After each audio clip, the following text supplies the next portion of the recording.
Foundation के अंदर रिहायशी घर की जब फाउंडेशन की बनाई जाती है तो उसके अंदर ईंटें किस तरतीब से रखी जाती हैं। 9 इंच की दीवार का डिटेल सेक्शन है। बजर डालने के बाद पीसीसी और वाइब्रेटर चलाने के बाद हमने फाउंडेशन।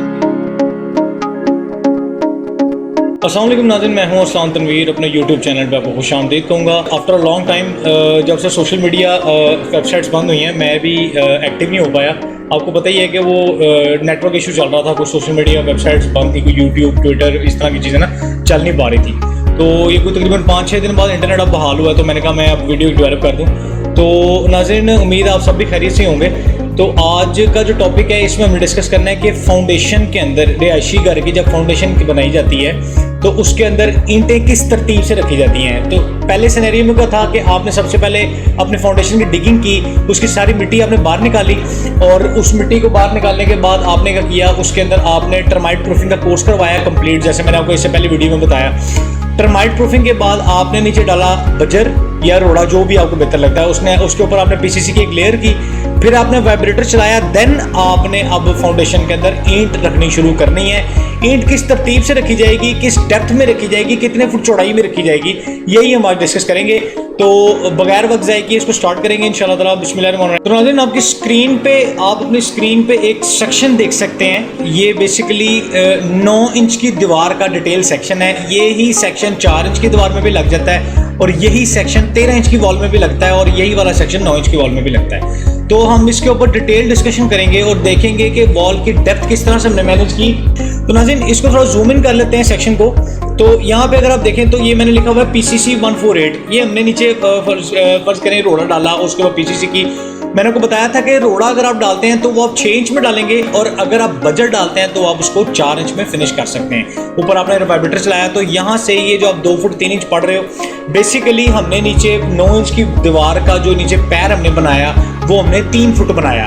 यानी कि इसकी खुदाई करने का तरीकाकार क्या होता है कि आपने सेंटर लेआउट मौके पे करना है। चूना आपने फेंका और आपने 1.5 फुट फीते के हिसाब से कोई लकड़ी का इतना सा टोटा दरख्त का को तोड़ लिया 1.5 फुट का, उस सेंटर पॉइंट से 1.5 फुट इधर एक चूने की लेयर लगाएं और 1.5 फुट इधर एक चूने की लेयर लगाएं, तो ये टोटल 3 फुट का आपका एक पैर बन जाएगा। इसको आपने खुदाई करनी है। तो एक चीज़ और आपने ज़हन में रखनी है कि टेक्निकली फाउंडेशन की जो खुदाई है वो तकरीबन 2 फुट या 2.25 फुट या 2.5 फुट के करीब की जाती है, बशर्ते ये कि लैंड जो है उसकी बेरिंग कैपेसिटी अच्छी हो। मैंने आपको एक पिछली वीडियो में बताया था कि जो ज़मीन दरिया के नज़दीक होती है ना, जो लैंड दरिया के नज़दीक है, जैसे दरिया रावी के करीब जो प्रोजेक्ट बन रहा है ना, इसकी मिट्टी बहुत नरम होगी। यहाँ पे लोगों को अपनी फाउंडेशन में सरिये का पूरा जाल बिछवाना पड़ेगा।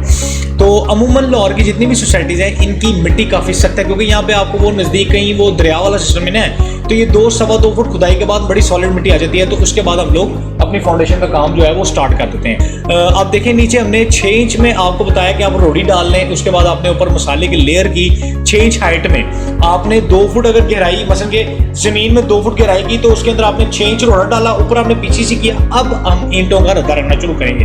तो सबसे पहला सिनेरियो क्या है कि ये है टोटल 3 फुट, इस तरफ से 4.5 इंच, इस तरफ से भी 4.5 इंच आपने छोड़ देना है और बीच में आपने ईंटों के 3 रद्दे लगा देने हैं। 2.25 फुट स्पेस आपके पास बचेगी, इसमें आपने ईंट लगा देनी है। सिंपल एक पूरा बेड बना देना है ईंट का। ये ईंट का पहला रद्दा आपने लगाया। अच्छा, और इसके बाद आपने इसके ऊपर नेक्स्ट रद्दा रखा जो आपने 2.25 इंच और 2.25 इंच पहला, और फिर एक लेयर बिछाई जो कि 1 फुट 10.5 इंच की होगी चौड़ाई में, तो फिर 1 इंच की पूरी लेयर आपने बिछा दी। इसी तरह ऑनवर्ड फिर आपने 2.25 इंच छोड़ के फिर 4.5 इंच की ईंट की एक लेयर बिछाई। तो इस वक्त आप 1.5 फुट पे खड़े हैं। आपने 3 रद्दे अब तक के ईंटों के लगा दिए हैं। उस 1.5 फुट के बाद जब आपने दोबारा ऊपर रद्दा लगाना है तो 2.25 इंच यहाँ से, फिर 2.25 इंच यहाँ से छोड़ के आपने फिर ईंटों की एक लेयर लगा देनी है। और ये लेयर लगाने के बाद आप 1 फुट 1.5 इंच यानी कि 13.5 इंच में खड़े होंगे।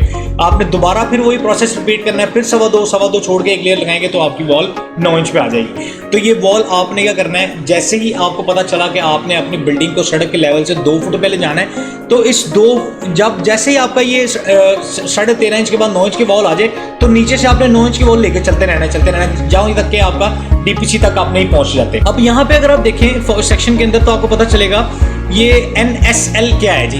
NSL भी कई लोग इसको कहते हैं और NGL भी यूज करते हैं वर्ड। NSL क्या होता है, इसको कहते हैं नेचुरल सॉइल लेवल।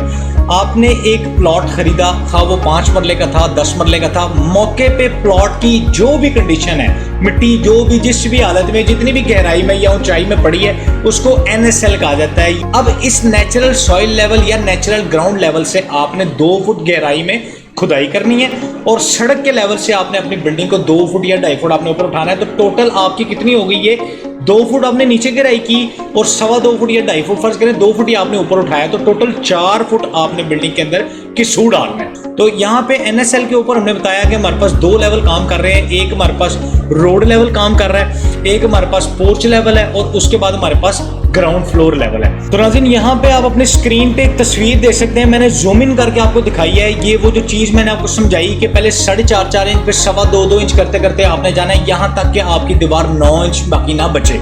जब वो 9 इंच बच जाए समझ लें कि आपका 9 इंच की वॉल अब क्लियर हो गई है। इसी को लेके अब आपने चलना है। अच्छा, एक मेरे दोस्त ने मुझसे सवाल किया कि भाई फाउंडेशन हम इस तरह सीढ़ी में क्यों बनाते हैं। असल में होता क्या है कि इस वॉल के ऊपर जब आप लेंटर डालोगे तो RCC लेंटर का भी लोड इस वॉल पे आना है। तो फाउंडेशन इस तरह इस शेप में इसलिए बना जाती है ताकि जो ऊपर से लोड आ रहा है ना वो पूरी फाउंडेशन में यानी कि कन्वर्ट हो जाए। तो नाज़रीन उम्मीद है आपको वीडियो पसंद आएगी, मेरा टॉपिक आपको अच्छा लगेगा। अगर आपको वीडियो अच्छी लगती है तो वीडियो को लाइक करें, वीडियो को शेयर करें और चैनल को ज़्यादा से ज़्यादा सब्सक्राइब कीजिएगा। तो नेक्स्ट वीडियो में फिर मुलाकात करेंगे। Until the next time, thank you very much, अल्लाह हाफ़िज़।